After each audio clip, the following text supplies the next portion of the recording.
Nah, tindakan itu atau ikhtiar atau tindakan itu disesuaikan dengan situasinya. Yang paling penting ya, saya rumusnya gini ya Kak ya. Ketika ada masalah itu zikir dulu. Baru mikir. Maksud saya ringkesnya gini. Ketika ada masalah terima dulu. Baru nek perlu bertindak gitu. Juga kan. Bukan bertindak dulu. Ada sensasi yang aneh kan gitu. Wah, saya kayak melayang, saya kayak masuk ke alam di tempat gelap, saya masuk gini. Nah, itu kan sensasi itu semua. Itu intinya apa? Semua sensasi diterima. Itu latihan sebenarnya. Jadi latihan kepekaan energi zikir itu bukan peka tentang indrawinya sebenarnya, tetapi kepekaan rohani kita untuk bersedia menerima sebenarnya di situ. Waalaikumsalam. Tanya, apakah dengan metode latihan napas atau zikir napas dapat menyembuhkan ejakulasi dini dan bagaimana cara menerapkannya? Jawabnya mungkin. Gini, banyak orang itu mensalahpahami stroke. Ya, banyak orang ini masyarakat kita itu kan stroke itu kan hemiplegia. Saya itu melihat begini. Ini hipotesa ya, bukan kesimpulan. Dan hipotesa saya itu hipotesa subjektif karena saya pengobat dari pengalaman itu loh. Penyembuhan stroke itu paling sulit kalau orangnya menolak. Menolak. Dia marah gitu. Marah kepada tangannya. Jadi semuanya gini, tangan udah tak gini-gini. Jadi waktu latihan kan banyak orang stroke itu berusaha berlatih ya. Iya. Misalnya berlatih megang sendok. Nah, nggak bisa, marah dia. Kan dia merasa gini ya, masa megang sendok aja nggak bisa kan gitu. Masa anak kecil aja megang sendok bisa, saya nggak bisa kan marah. Yang marah itu yang susah diobati kan. Jadi dia tuh nggak mau karena marah itu. Ini saya nggak menggeneralisasi ya, tetapi banyak anak-anak yang problem begitu itu karena kebanyakan dinasihati secara verbal. Iya, terlalu banyak dinasihati, bosan dinasihati dia itu. Nah, jadi bagaimana caranya? Kalau kita punya anak, terima dulu. Yang diterima bukan anaknya. Nah, yang keliru banyak orang keliru tuh gitu. Misalnya ini.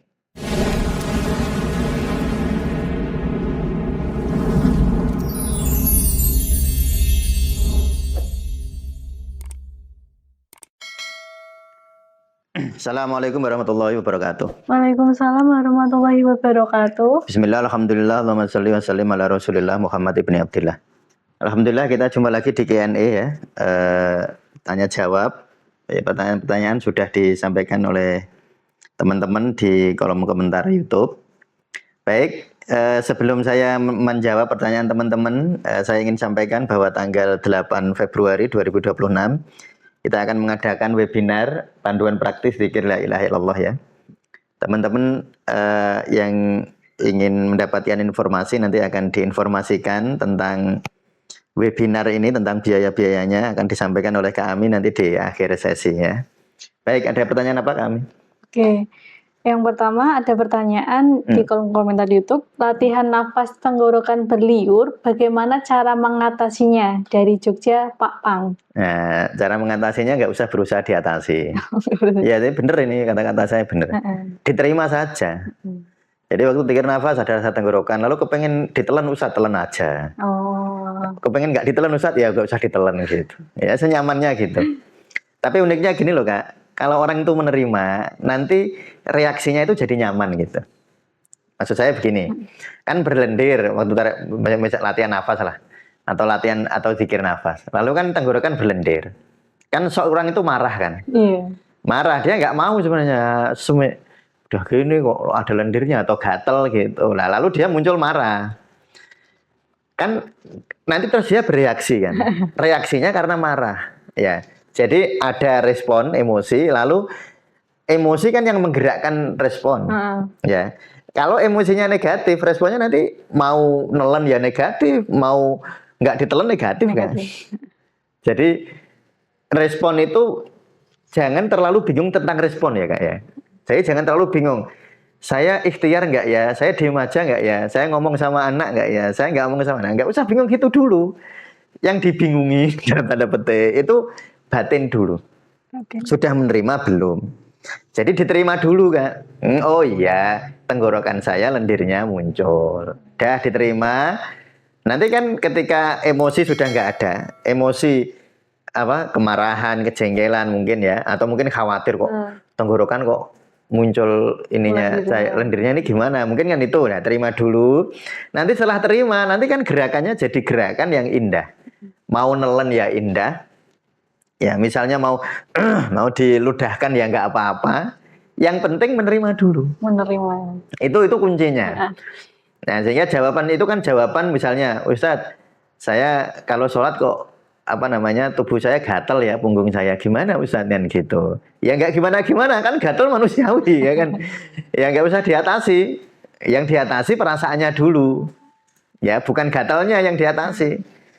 Nah, kalau mengatasi gatal dengan kemarahan, mau ngukur ya jelek, mau nggak ngukur malah nahan nggak. Wah, sambil mententang gitu. Malah sholatnya nggak enak rasanya. Jadi bukan dari tindakannya ya? Bukan dari tindakan. Nah, tindakan itu atau ikhtiar atau tindakan itu disesuaikan dengan situasinya. Yang paling penting ya, saya rumusnya gini ya Kak ya. Ketika ada masalah itu zikir dulu.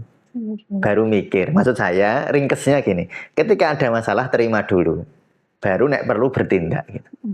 Bukan bertindak dulu. Kan kita seringnya kalau ada masalah saya harus bagaimana kan gitu mikirnya. Nah, itu ngejlong, nah, melompat. Harusnya ketika ada masalah itu zikir. Tatmainul qulub dulu, tenangkan hati. Nanti kalau hati tenang cerdas nanti. Iya kan, kalau ada masalah terus zikir. Zikir itu penerimaan, tarik nafas, terima, hembuskan, ikhlas. Termasuk yang diterima dan diikhlaskan itu ya sensasi-sensasi saat zikir itu. Ya sensasi gatel, meripat pedes, boyok pegel, apalagi enggak. Bau kenceng, perut mual, itu diterima. Nah, karena waktu zikir nggak mungkin sensasi-sensasi itu lepas itu. Iya gimana kalau kita itu kan manusia yang menubuh ya, yang punya tubuh, otomatis ada sensasinya kan. Jadi makanya kemarin ya di pelatihan kepekaan energi zikir yang 3 minggu itu, sebenarnya kan kuncinya itu sebenarnya latihan gitu kan. Latihan menerima sensasi. Kan sensasinya macam-macam Kak. Ada yang sensasi fisik gitu, seperti ini misalnya. Ada sensasi emosi kan. Nah, misalnya sensasi emosi saya zikir kok gini-gini aja. Itu kan emosi juga kan. Nah, ada sensasi yang aneh kan gitu. Wah, saya kayak melayang, saya kayak masuk ke alam di tempat gelap, saya masuk gini. Nah, itu kan sensasi itu semua. Itu intinya apa? Semua sensasi diterima. Itu latihan sebenarnya. Jadi latihan kepekaan energi zikir itu bukan peka tentang indrawinya sebenarnya, tetapi kepekaan ruhani kita untuk bersedia menerima sebenarnya di situ. Nah, terus dilatih kan gitu kan. Latihan. Oh, ternyata zikir itu seringnya saya yang ganggu dalam tanda petik ya. Yang ganggu itu gatel. Kalau saya ganggu itu Ustaz, tangan saya gerak sendiri. Saya ganggu mata saya seperti melihat pancaran sinar-sinar putih. Nah, lah diapain itu? Ya sudah diterima, nggak bisa. Nah, emang jadi latihan kepekaan energi zikir itu sebenarnya bukan latihan peka indrawinya, tetapi ruhaninya. Ya gitu kan. Ada lagi nggak? Oke, selanjutnya. Assalamualaikum Abah. Waalaikumsalam. Tanya, apakah dengan metode latihan napas atau zikir napas dapat menyembuhkan ejakulasi dini dan bagaimana cara menerapkannya? Jawabnya mungkin. Jawabannya mungkin. Ya, saya nggak jawab pasti. Ya, caranya nggak usah pengen nggak ejakulasi dini. Ya maaf ya, memang jawabannya begitu Kak. Karena kalau orang zikir kepengen tidak ejakulasi dini, kira-kira zikir nggak? Mikir. Ya nggak jadi zikir nanti, jadinya mikir. Makanya kalau orang nanya ya ke saya kayak, apakah zikir nafas itu bisa mengobati ejakulasi dini? Apakah zikir nafas itu bisa mengobati diabetes? Apakah zikir nafas bisa mengobati hipertensi? Jawabannya sama, mungkin. Tetapi, loh ada tetapinya. Kalau kamu waktu zikir ingin itu, ya nggak bisa karena nggak zikir. Berarti mikir. Jadi caranya ya nggak usah diingini waktu zikir. Ya zikir itu ya zikir gitu aja. Nah itu tadi zikir itu gimana sih? Ya sudah zikir. Ya tentu kalau di dalam riyadhah itu kan ada, kalau di zikir nafas kan ada 5 level riyadhahnya. Ada zikir nafas jasadiyah, ya sudah nikmati nafas, sadari nafas, sadari jeda antar nafas, sadari aliran nafas kan gitu. Lalu sadari bikin nafas kolbiyah, menerima ikhlas. Ya sudah nanti bikin nafas nafsiyah gitu. Nah, justru kalau itu tadi Kak, waktu zikir kok kira-kira nanti gini kan. Nanti kalau saya berzikir, ini ejakulasi dini saya sembuh gak ya? Itu nanti kira-kira zikir apa enggak gitu. Kan jadinya enggak zikir. Jadinya mikir nanti. Jadi kalau jawaban saya, bagaimana cara menerapkannya? Nah, bagaimana cara menerapkannya? Kalau zikir, ini pertanyaan zikir Kak? Bukan? Yeah. Apa napas sama zikir? Latihan napas atau zikir napas. Oh, saya jawab 2 nih berarti. latihan zikir nafas, jawabannya sudah saya jawab. Nah, caranya nggak usah pengen nggak aja kalau dini. Nah, kalau latihan nafas beda, Kak. Kalau latihan nafas ada ilmunya. Nah, ini silahkan. Itu kayak minum, kayak saya herbalnya apa ya? Ya bisa dijawab kalau itu. Tapi kalau zikir nggak untuk mikir. Kalau zikir nggak boleh mikir. Nah, zikir ya zikir, mikir ya mikir. Nah, kalau nafas ada caranya. Nah, cuma secara sederhana begini, Kak. Problem-problem semacam itu ya, itu sebenarnya secara ringkas bisa diringkas, walaupun ini saya nggak bermaksud menggeneralisasi ya, bahwa semua orang begitu itu enggak. Bisa karena stres. Jadi terbiasa saraf simpatisnya yang aktif, kan.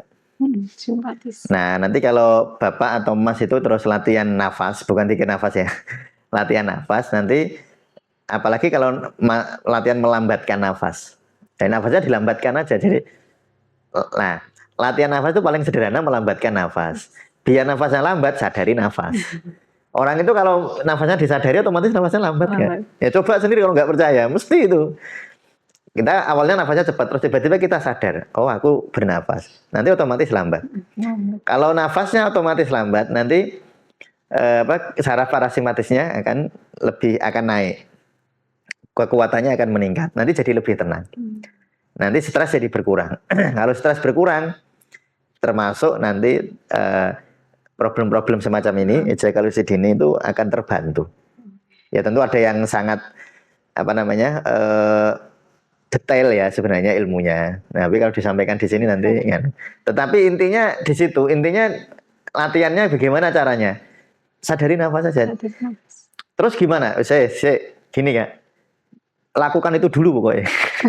Nah, nanti kalau sudah dilakukan kurang lebih 40 hari, tiap hari 15 menit sadari nafas, nah, coba dirasakan aja. Nah, kalau nanti belum terasa, saya sudah 40 hari sudah menyadari nafas, kok masih begini ya, nanti ditanyakan lagi. Ya, jangan tanya kalau belum dipraktekkan. Nanti kebanyakan ilmu nanti. Iya, yang penting prakteknya. Iya, gitu. Oke. Lagi, Kak? Untuk selanjutnya, ya. Pernafasan untuk menyembuhkan pasca stroke, mohon disampaikan. Kalau ini jelas pernafasan pertanyaannya ya. Nah, kalau zikir nafas jawabannya kayak tadi ya, Kak ya. Apakah zikir nafas bisa mengobati stroke, bisa membantu rehabilitasi kan pasca stroke ya? Iya, pasca stroke. Bisa membantu rehabilitasi dari stroke, saya jawabannya mungkin. Caranya gimana? Pas zikir jangan pengen stroke-nya sembuh. Jawabannya gitu, karena kalau pas zikir pengen terlalu dominan itunya jadi nggak jadi zikir. Nah, tapi ini pertanyaannya jelas ya, yaitu pernafasan. Gini, banyak orang itu mensalahpahami stroke. Ya, banyak orang ini, masyarakat kita itu kan stroke itu kan hemiplegi ya, Kak ya. Hemiplegi itu ceritanya satu hipoaktif gitu loh, Kak. Hemiplegi, hemi itu sesisi. Ya, jadi sesisi lemah sisi tangan, kaki. Dan banyaknya orang menduganya sakitnya di tangan. Banyaknya orang menduganya sakitnya di kaki. Karena yang lemah kakinya, yang lemah tangannya, yang lemah lidahnya. Yang diduga itu yang problemnya di sini. Problemnya di sini. Padahal problemnya itu di otak. Ini secara anatomi loh ya. Jadi problemnya di otak. Nah, dan stroke itu ada dua, Kak. Nah, stroke ya. Stroke hemoragik, ini belajar kedokteran ya. Stroke yang pecahnya pembuluh darah namanya hemoragik. Hemoragik itu pembuluh darah pecah. Kedua, stroke non hemoragik. Itu sumbatan, Kak. Jadi pembuluh darahnya tersumbat atau pembuluh darahnya pecah. Problemnya di otak. Ya, sekarang mengapa terjadi? Nah, ini ilmu belajar kedokteran dulu ya. Kenapa itu terjadi? Ya karena ketegangan. Nah, urut-urut salah satunya ya kita tidak mengatakan pasti begitu tuh enggak. Salah satunya ketegangan. Nah, sehingga pernafasan itu kalau tadi nyaranya bagaimana? Kalau pertanyaannya kan bisa apa enggak ya? Gitu aja kan? Pernafasan untuk penyembuhan pasca stroke. Untuk ya, ada untuk. Nah, gini. Yang penting tadi saya ulang lagi jawabannya. Praktekkan ini dulu, sadari nafas. Ya. Sadari nafas. Tarik nafas, hembuskan, tarik nafas, hembuskan, disadari. Waktu tarik nafas, sadari tarikan nafas. Waktu menghembuskan nafas, sadari hembusan nafas. Sudah sadari dulu aja, bagi 15 menit itu. Dilakukan ada yang sederhana gini. Itu kan sederhana. Oh nggak bisa Ustadz lah, kalau ini nggak bisa diajari yang lain apalagi kan. Ya misalnya ini tuh cara paling sederhana. Kalau nggak bisa berarti diajari yang lain nggak bisa lagi. Wong cara yang ini aja nggak bisa. Belum bisa naik level. Makanya dipraktekkan dulu, dipraktekkan sadari nafas. Kalau dizikir nafas namanya zikir nafas jasadiyah ya.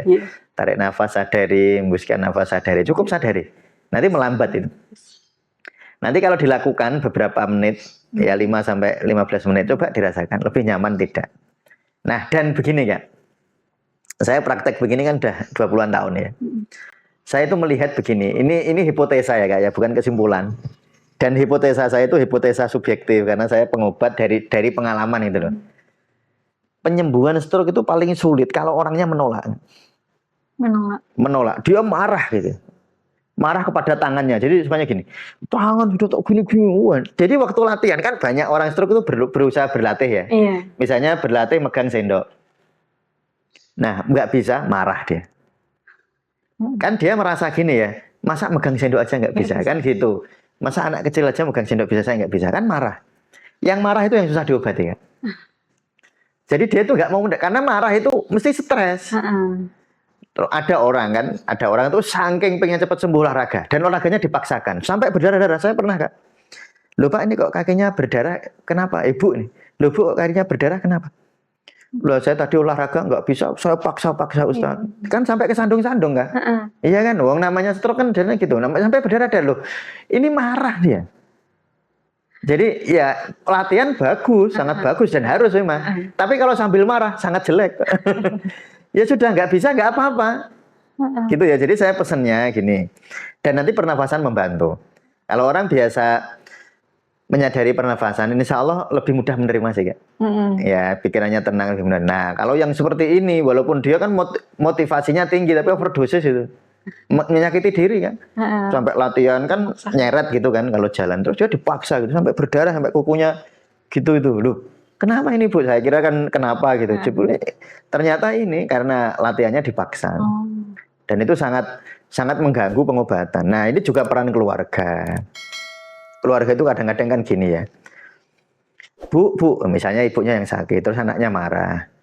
Oh, nggak pernah olahraga. Padahal menurut ibunya saya itu sudah latihan. Saya itu olahraga bukannya nggak mau, tapi memang nggak sanggup. Lah anaknya marah. Akhirnya ibunya kan merasa gimana karena disalahin terus memaksa diri kan gitu. Jadi itu saya mohon ya, terutama yang punya keluarga diuji Allah dengan problem semacam ini. Lingkungan itu sangat penting. Penerimaan itu sangat penting. Ya, semakin ditolak, semakin lama sembuhnya. Semakin dimarahin, semakin lama sembuh. Nah, kadang-kadang orang sakit tuh gini Kak, yang sakit sabar, yang nungguin nggak sabar. Atau sebaliknya, yang sakit nggak sabar, yang nungguin sabar. Yang repot ini kalau dua-duanya nggak sabar, yang sakit nggak sabar, yang nungguin nggak sabar. Kalau yang nungguin sabar, yang sakit sabar, insya Allah itu progres pengobatannya sangat beda Kak. Sangat beda. Kalau yang repot itu kalau yang sakit nggak sabar. Sudah itu dia kasihan, kalau ada yang nunggu ya kasihan juga. Nah, ini biasanya itu terus ini cari obatnya itu ngenjah-ngenjah, tahu nggak ngenjah-ngenjah? Lompat-lompat. Habis ini nggak sembuh baru sekali pindah tempat lain. Dokter ini nggak sembuh pindah ke dokter lain. Udah gitu muter. Akhirnya tambah stres kan? Padahal stroke tadi itu problemnya di otak. Nah, kalau tambah stres otaknya makin tegang. Jadi saya pesan ya kalau yang punya problem seperti itu. Jawaban saya tadi sangat membantu menyadari nafas ya, sangat membantu. Caranya yaitu dipraktekkan itu dulu aja lah. 40 hari atau 5 minggu, 6 minggu sadari nafas 15 menit. Ya, atau kapan saja. 15 menit itu minimal. Kalau pas pikiran suntuk, sakit ya sudah sadari nafas. Sadari nafas. Karena kalau problem-problem semacam ini Kak, diberikan nafas-nafas tertentu itu kalau kita nggak membimbing langsung itu agak ada hal-hal yang bisa kita khawatirkan gitu. Tetapi kalau menyadari nafas aman, menyadari nafas. Tapi kalau nafas dipaksa misalnya nafas 55 atau 46 itu ada yang sok-sok pusing kan. Ya sehingga kalau yang seperti itu kan harus didampingi. Nah, yang nggak harus didampingi menyadari nafas itu nggak harus didampingi. Dan sangat aman tuh cara itu ya gitu kan. Oke. Untuk selanjutnya gimana cara menerima saat ujian dari anak yang susah dinasehati? Yang ada malah jauh. Kebetulan jarak ortu dan anak jaraknya jauh karena ortunya kerjanya di luar. Apa nerima itu berhenti menasehati? Karena kalau dinasehati semakin jauh. Ya, menerima itu tidak ada hubungan menasehati dan nggak menasehati ya. Ada orang nggak menasehati karena nggak menerima, Kak. Jengkel banget toh, Kak. Udah jengkel banget toh. Wah, tak nasehati berkali-kali nggak bisa baik. Udahlah, jarke wae. Berarti kan dia nggak nasehati karena nggak menerima kan. Jadi bukan dilihat dari tindakannya, bukan ya? Nggak ditindak dari tindakannya. Atau ada orang menasehati karena nggak menerima, ada juga. Dinasehati terus setiap hari. Dan biasanya gitu, Kak. Ini saya nggak menggeneralisasi ya, tetapi banyak anak-anak yang problem begitu itu karena kebanyakan dinasehati secara verbal. Iya, terlalu banyak dinasehati, bosan dinasehati dia itu. Nah, jadi bagaimana caranya? Kalau kita punya anak, terima dulu. Yang diterima bukan anaknya. Nah, yang keliru, banyak orang keliru tuh gitu. Misalnya ini, ada ibu namanya Maryam. Ini contoh ya. Ini yang namanya sama, mohon maaf ini nggak sengaja. Pokoknya biar gampang aja. Atau Fulanah lah. Ada ibu namanya Fulanah. Fulanah punya anak namanya siapa? Fulan. Terus anaknya jengkelin. Bu Fulanah kan, saya kan menasihati, diterima aja Bu, kan gitu. Yang diterima bukan anaknya yang jengkelin. Yang diterima Bu Fulannya sendiri. Rasa jengkel Rasa jengkel kan jengkel sama anaknya. Nah, jengkelnya diterima. Oh, enggak ya Allah saya jengkel, gitu loh. Enggak ya Allah saya jengkel. Lalu yang diterima apa lagi? Sensasi tubuh yang nggak nyaman. Kan tubuhnya nggak nyaman. Waktu jengkel kan nggak nyaman, nggak? Bisa apa ininya cengkut, bisa bahunya kenceng. Nah, nggak nyaman. Nggak nyamannya rasa tubuhnya nggak nyaman diterima. Jadi yang diterima itu diri kita, bukan objeknya. Jadi oh kalau itu terima aja sudah jari ke anakku loh. Siapa yang nasihatin gitu? Nggak ada yang nasihatin gitu. Nanti jadi salah kan terima nasihat kayak gini. Ya memang orang banyak sih, banyak yang salah paham. Dimaksud menerima itu, yang dimaksud menerima adalah menerima objek. Saya bilang begini, kalau subjeknya yang belum kamu terima, kamu nggak bisa menerima objek. Kamu menerima dirimu sendiri. Diri kita sendiri loh, diterima dulu. Nah caranya ya kalau nanti caranya tekniknya kan dengan zikir la ilaha illallah kan Kak. Tarik nafas terima, saya terima jengkel saya ini, hembuskan ikhlas. Nanti uniknya kalau ibu-ibu sudah lapang dada, setelah menerima kan lapang dada. Rabbis rohli sodri. Nanti insya Allah tuh wayasirli amri. Maka Allah akan memudahkan urusan. Alam nasroh laka sodro. Kalau hati kita sudah lapang, wawadokna angka wizrok. Maka Allah akan akan mengangkat beban-beban hidup kita. Jadi syaratnya itu. Nah tentu kan banyak orang ya memang tanya ke saya, Ustaz caranya nasihati anak gimana? Saya selalu jawab gini, yang paling bisa nasihati itu, yang paling ngerti anak kan ibunya. Iya kan, ibunya yang paling tahu. Oh anakku ini diomongin ini sikapnya begini, ibunya paling tahu. Nah, makanya kalau saya ditanya begitu, jenengan aja, jenengan kan lebih pintar timbang saya. Kan lebih paham anaknya kan daripada saya. Nah jawaban saya begitu. Jadi kalau sedang menghadapi problem seperti ini diterima. Yang diterima bukan anaknya. Yang diterima adalah apa yang terjadi pada diri kita. Kemarahan kita, kejengkelan kita. Terus apalagi itu tadi sensasi fisiknya. Ya saya kira gitu kami untuk pertanyaan ya hari ini. Silahkan disampaikan tadi ada event di Tasawuf Indonesia nggak? Oke, yes. Ini kertasnya. Coba aja. Oke, untuk eventnya itu ada pada hari Ahad 8 Februari 2026. Webinarnya itu melalui aplikasi Zoom Meeting. Dan untuk tanggal pendaftarannya, untuk yang gelombang sekarang itu dibuka tanggal 16 Januari sampai 31 Januari dengan biaya untuk ikut webinarnya saja seharga Rp35.000. Dan bila teman-teman menginginkan paket lengkapnya yang berisi webinar, buku, serta audionya, membayar seharga Rp175.000. Lalu untuk pendaftaran tanggal 1 Februari sampai 7 Februari 2026 untuk mengikuti webinarnya saja membayar senilai Rp50.000.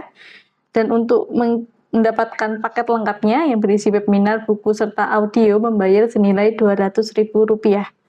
untuk teman-teman yang mengikuti webinar ini nanti semuanya akan mendapatkan e-sertifikat.